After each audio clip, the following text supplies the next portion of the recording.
Hey everyone, welcome to the overview for the song King of My Heart. It's written by John Mark McMillan and his wife Sarah McMillan. It is a great song.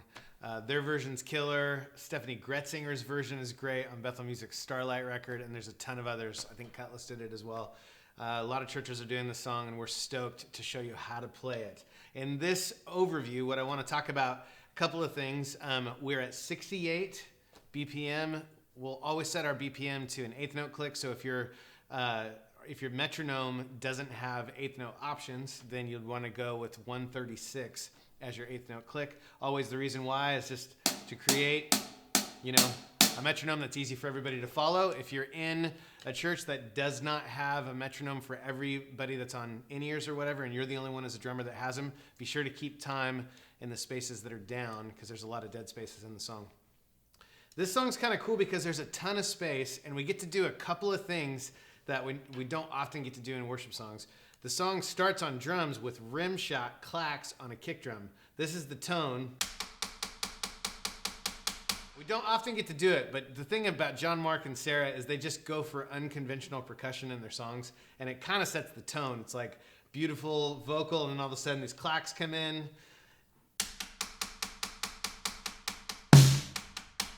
And it's basically just that backbeat. So pay attention to that in the tutorial. Pay attention to it also in the play along.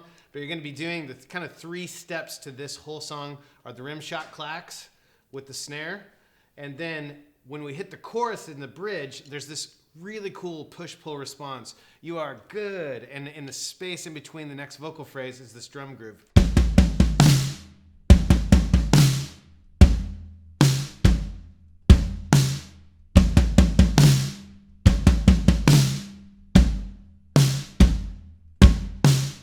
Now, kind of emphasizing in different places of the song, sometimes we'll do a flam on the snare, sometimes we won't. Pay attention to your worship leader's dynamic to know when a flam is necessary, because a flam has more intensity because there's 2 sticks coming down on the snare, more intensity than just your traditional backbeat snare stroke. So,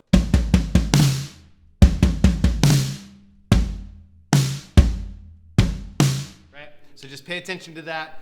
And the last thing I kind of want to talk about is the fun of a 30-second note roll. Going out of the down bridge into the up bridge, there's this moment, and I'll go a little bit more in depth in the tutorial, but just your overview, there's this, right?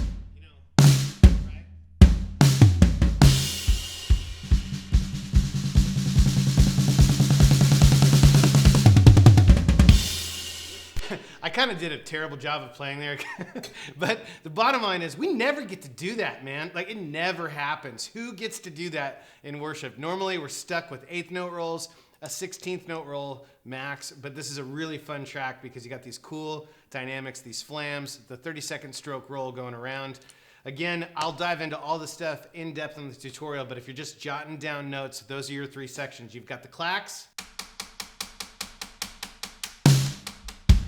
Then you've got the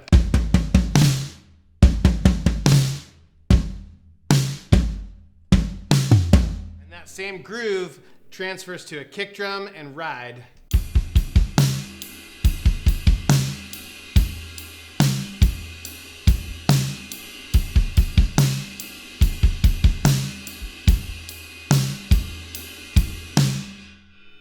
It's a super fun song to play. I hope you enjoy it. Hope you're playing this at your church because it's really amazing. All right, guys, take care. I'll see you in the in-depth tutorial and also the play along.